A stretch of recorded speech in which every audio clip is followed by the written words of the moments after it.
Hey, what's going on, guys? So in this video, I just wanted to go over some key maintenance items that you need to stay on top of if you're going to be towing. This can go for any vehicle, but I'm basically going over my second gen because that's what I tow my camper with.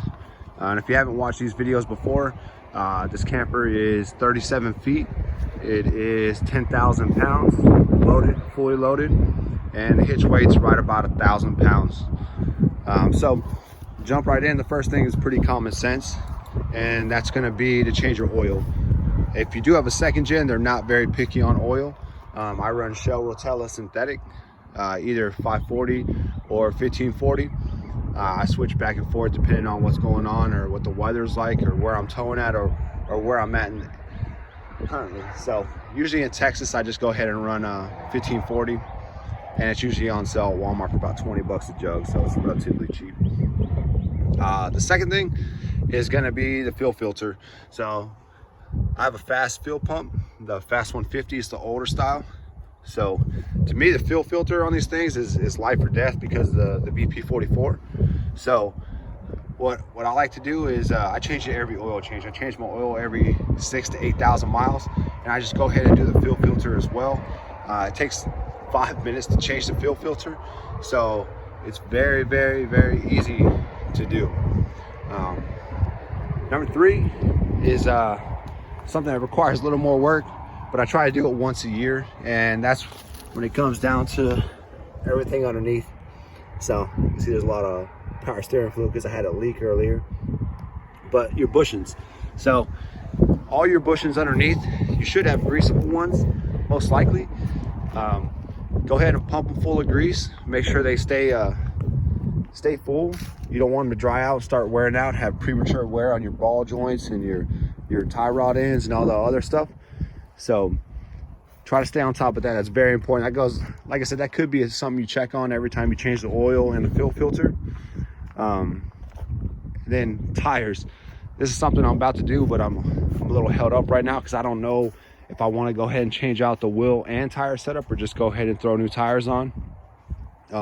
I've done a lot of reviews on the tires on my Tahoe, which are the Venom Power tires, and I'm debating about putting a set on here, but like I said, I just don't know if I'm gonna upgrade the wheels and go ahead and go with like a 20 inch wheel and tire setup. I don't want to go much bigger than that because last time I had 20s on here, it was perfect. It worked out great towing, and I went down to 16s because I figured it would ride better and I wanted a bigger tire. So yeah, tires are very important. Check them, rotate them, and that'll help save your tires when you're towing something big like that. So the last thing is just, this vehicle is over 20 years old, so go around and do some checks. You can make your own checklist.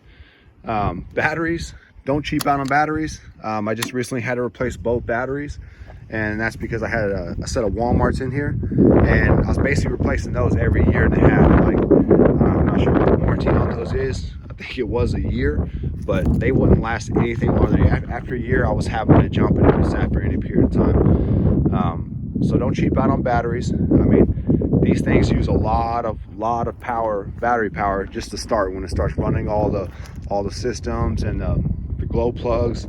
So don't cheap out on batteries. And like I said, just basically do a walkthrough. Like I said, the vehicle's 20 years old, so you'll want to check the hitch. The hitches on these are known to rust and fail. And then if you do all your other preventative maintenance, such as like your oil, your fuel filter, you check your fluids, your power steering fluids, your brake fluids. Always make sure everything's on top. And the last thing I want to talk about is the transmission. So if you have a second gen and you have an automatic, it's very important to have a gauge. So this gauge, there's two gauges I feel are very critical to these, and that's a fuel gauge and the trans temp gauge. And I changed out the pan. I got a video for that. I changed out the pan, the filter, and all that good stuff.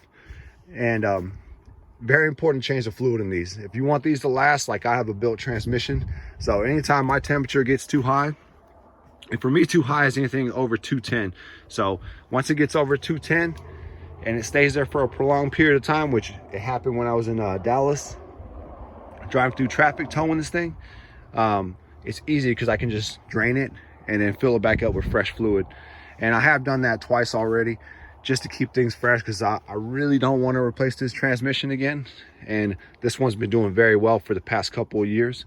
So like I said, if I could name a top 3, it's going to be your oil, your fuel filter, and your transmission fluid. You know, the differentials and stuff, they're all good. If you change those out once every year or 2 years, or, you know, 20-30,000 miles, you'll be fine. But the transmission, the oil, and the fuel filter are the most important aspects on the second gen. I hope this helps somebody. If you have any questions about anything as far as like the setup on this truck, or have any questions about anything, or you have a second gen and you're asking questions about towing, just drop a comment and I'll be happy to answer it. I do have a weight distribution hitch and a couple other things like I can show later on, because I can hook this trailer up and my truck won't squat at all. I don't have bags. I don't have the Timberins or whatever they're called. Don't have any of that. It's just factory suspension, and this doesn't sag at all. It doesn't sway. It doesn't do anything on the road. It works out perfect. So like I said, if you have any questions, drop below. And like I said, I hope this helps somebody. Thanks for watching.